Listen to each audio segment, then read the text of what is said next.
Hey, I'm Mark, and this project I'm going to be making some mantle type shelves. My wife wants a couple of them for in the bathroom. I'm using quarter sawn wood. So let's go back in time about a week to when I pick out the wood and saw it up in the sawmill.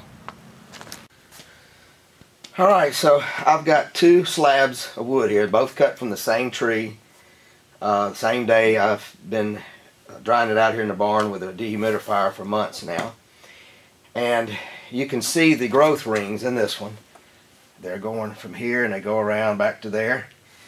And when the growth rings are that direction, the wood warps. I don't know if you can see that or not, but the gap under there, and it's rocking on the bottom side here.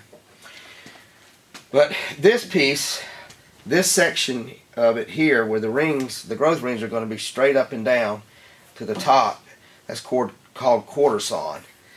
Now I through sawed this slab. It's just easier to do because quarter sawn, I do that, but it takes 10 times the amount of time to do it in the sawmill.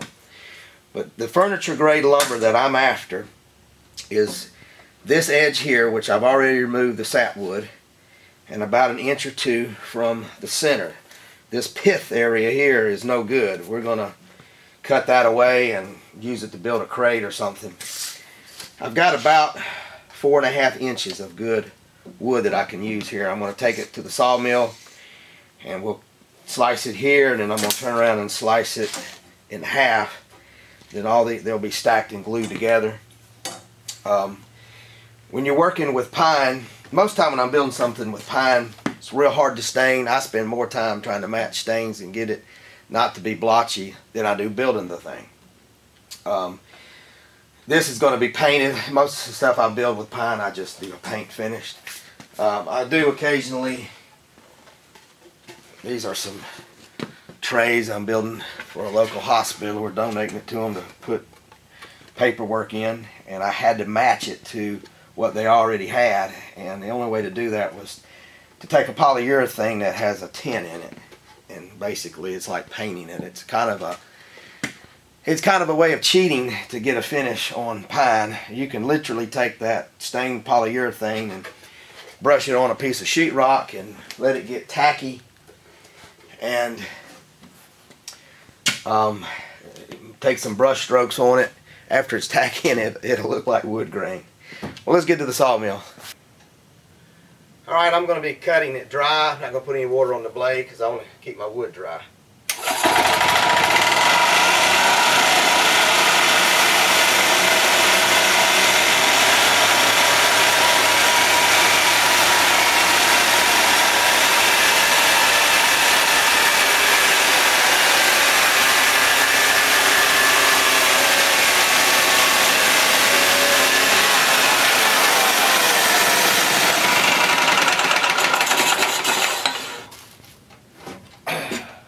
Well, we'll get it finished sawed up and bring it to the joiner next. Alright, now that I've got all the wood quarter sawn, you can see the grain, how it's perpendicular to this side. The wood will shrink, expand and shrink this way, and not so much this way, about half as much this way when you cut it this way. Most of the furniture you buy out there they don't use real wood at all. They use cardboard and engineered lumber, and they put a laminate over it, and they'll even put a laminate on the end and the bottom to fool you to thinking that it's real wood, but it's not. And if you're in the market for real furniture and you're trying to buy it from a local craftsman, be sure to look at the edges, because you really want to make sure that it's quarter sawn so it don't warp on you in a few years' time. So the next step is we put it on the joiner. The joiner will make one edge perfectly straight, and then we'll turn it 90 degrees and make the other side perfectly straight and 90 degrees to the other. Then we'll go to the planer. For y'all that are new to my channel, most of my shop is powered by solar and a hydro generator, and I'll take y'all down there and let you look at it in just a minute.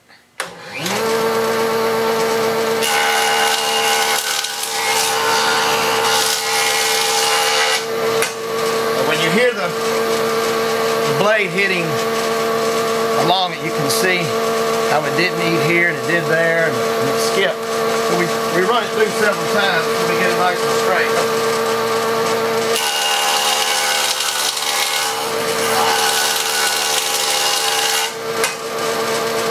That's perfect. Now we'll do the other side. Got the side I just did up against the fence.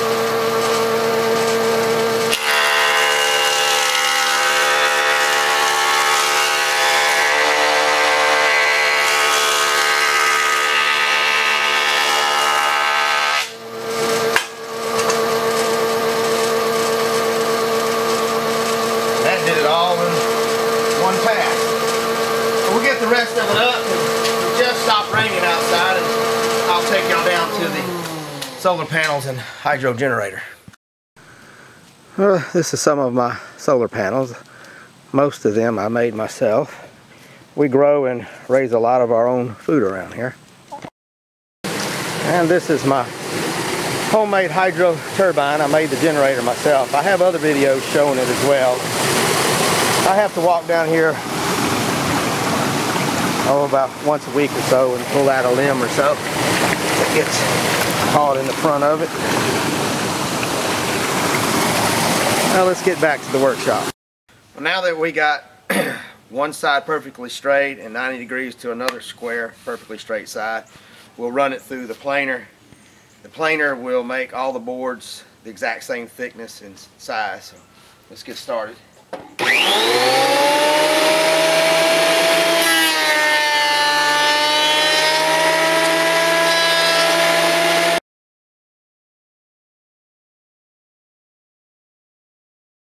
Next, we're going to join these two boards together. That's going to be the top part of the mantle.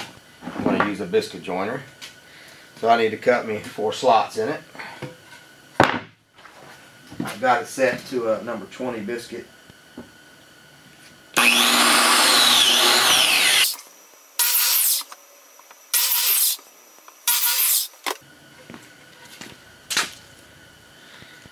You can see the grooves.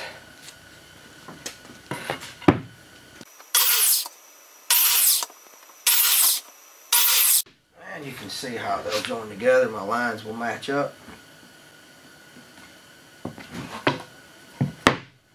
That's all there is to it. We'll get them all cut up and glued.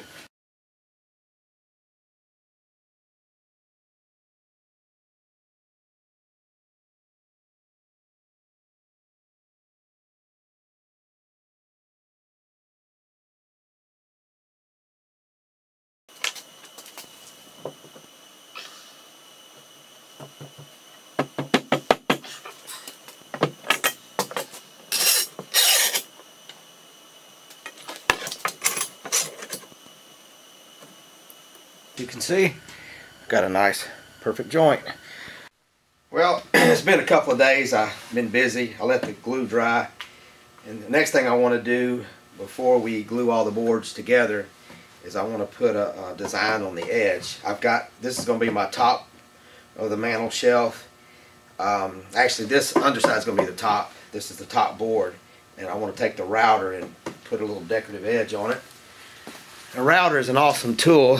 You can see I'm using a classical router bit, and it just leaves the design whatever the tool shape is. It's got a little ball bearing that rides along the good edge of the wood that prevents you from gouging in. Well, let's get started and I'll show you how it works. Kind of loud and dusty.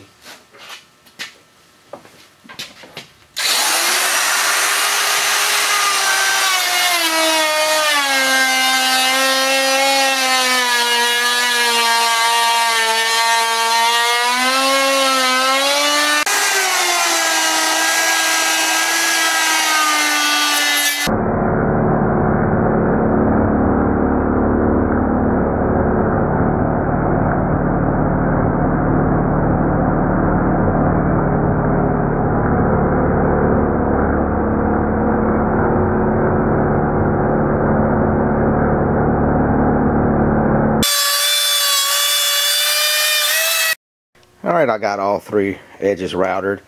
I take and stacked them on top of each other upside down. Each board is about 7/8 of an inch shorter than the other one. Is going to leave a little gap there to make the molding a more grand effect.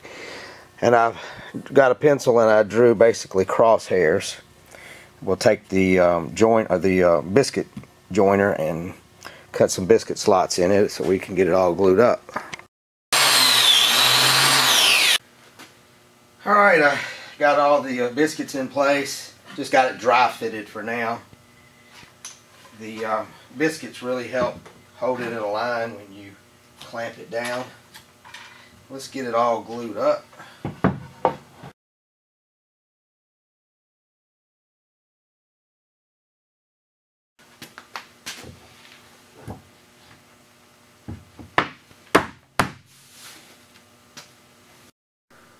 Well, we got it all clamped up. We'll let that dry for a day or two and go to the next step. Well, the glue's dried. I put the mantle shelf onto the table saw, and I ripped a little bit off this side, about 1/4 inch, so that both of them match. And this is a little shaving that came off. You can see how strong that glue is. I've only barely held together, and you can see the glue is stronger than the wood itself. So next, we're going to use a keyhole mount, and I got to cut a little slot about 1/4 inch deep using the router all the way down this side. Then I can attach 2 screws to the studs, and they may not be perfectly centered to the shelf, and then these will just simply slip onto those screws. Well, let's get started.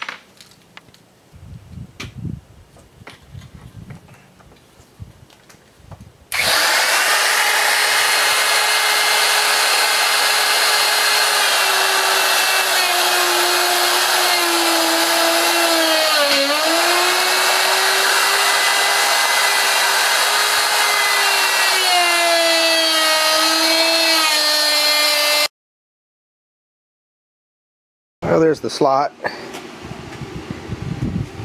at the keyhole fastener. I'll have to get them orientated just right so it works on the wall. Next, we'll get it sanded up and painted and mounted. Well, that's the finished product. She's happy with it. My next video, I'm going to be sawing up a pear tree. Somebody had thrown away a section of it, and I picked it up on the side of the road, and I'll be sawing it up in the sawmill next, and it has some neat colors to it. Appreciate y'all watching.